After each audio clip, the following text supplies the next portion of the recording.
Hi there. I'm still trying to come up with a new topic. I don't want to talk about hardware anymore. I've talked too much about hardware. I've talked about so many different aspects of hardware. It's time to get back to talking about taking pictures.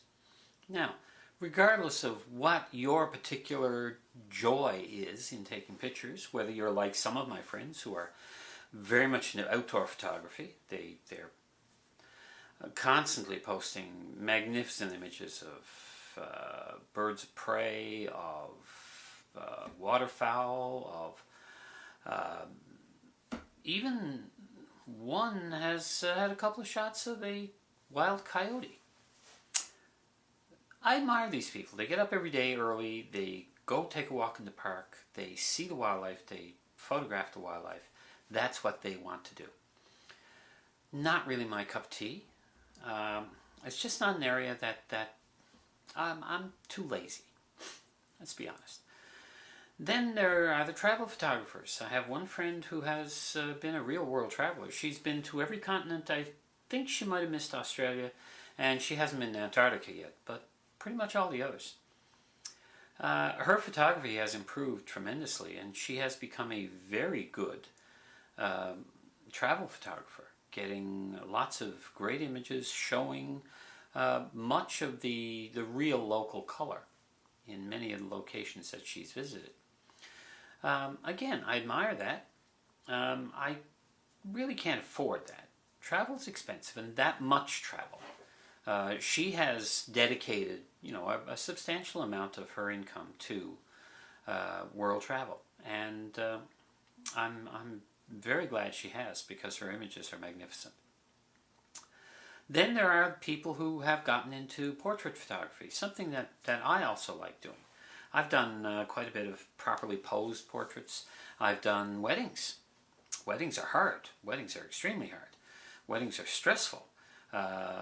Anybody who, turns their nose up at wedding photography as being some sort of lower art form, they haven't tried it.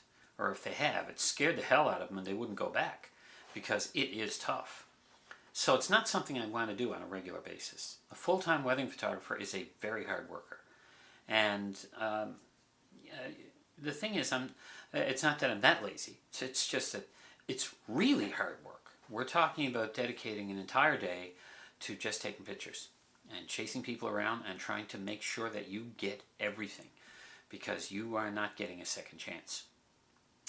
Then, of course, you have street photography. Something that's, very closely related, of course, to the travel photography, and something that interests me greatly. However, I'm not into the rather aggressive forms of street photography that some people are into. I'm not trying to muscle in to get people's faces with a camera. If something interesting happens, I would like to get an image of it, but I'd rather, sort of sit in a sidewalk cafe and see what walks by.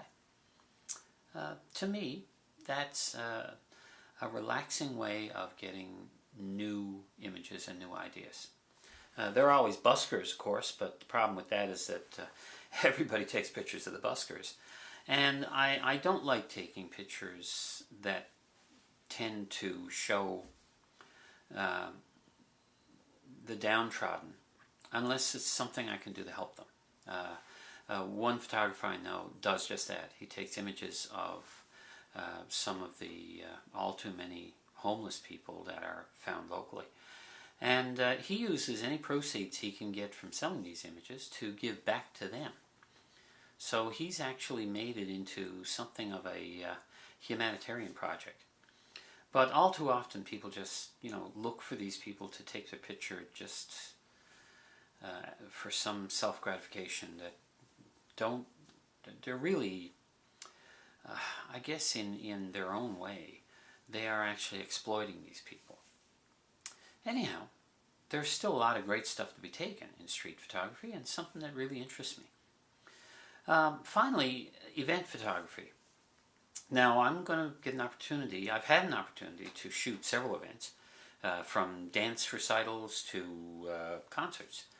And Right now I'm going to get an opportunity to shoot at some rehearsals, final rehearsals, dress rehearsals, for a rather major musical that's going to be taking place here that my wife is actually a member of the cast of.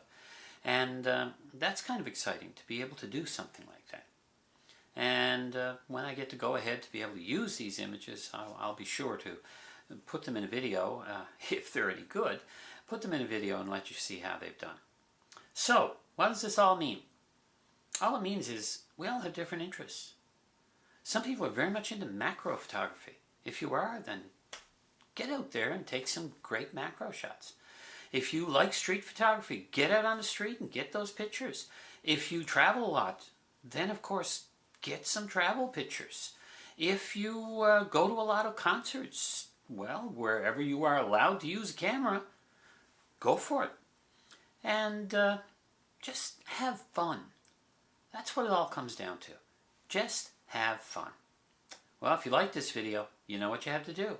Click like. That way I know you like it. If you enjoyed this video or any of my other videos, please subscribe.